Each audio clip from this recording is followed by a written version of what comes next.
We have some serious concerns about Judge Jackson's record.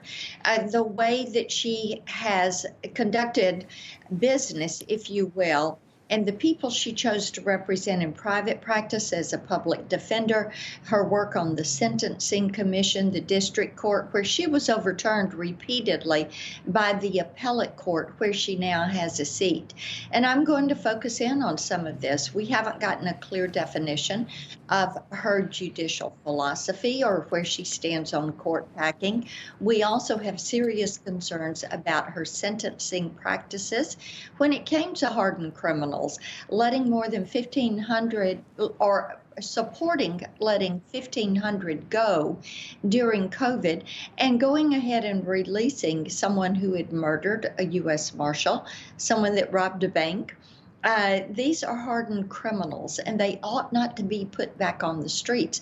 Likewise, when it comes to dealing with child pornography, the pedophiles, the child abusers, she repeatedly went below the minimum, not the maximum, the minimum sentence when she looked at these abusers. Some of her writing that talks about how she looks at the judicial system as being a coercive system.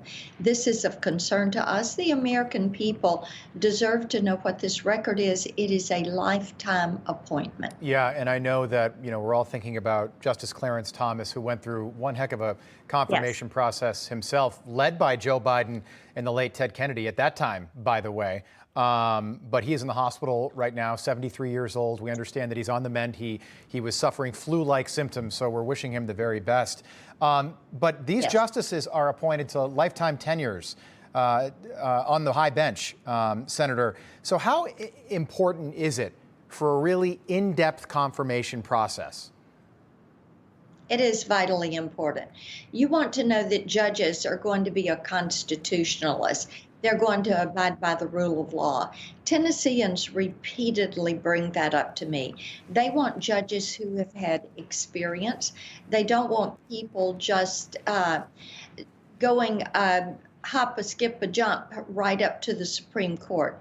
They want to see a body of work and experience. They want to know that the individual's judicial philosophy carries them to the Constitution first, not last.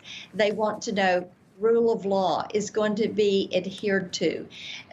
Those are very important because they want to make certain that justice is blind, that justice is going to be equal to all, access to the courts are going to be equal to all. I know that there has been, people would like to see some more bipartisanship in Washington. Now, if she is confirmed to take over for Justice Breyer, that wouldn't really swing the power on the bench. It will still remain a 6-3 conservative advantage. But Justice Breyer, when he was confirmed, it was 87-9 in his favor in the Senate.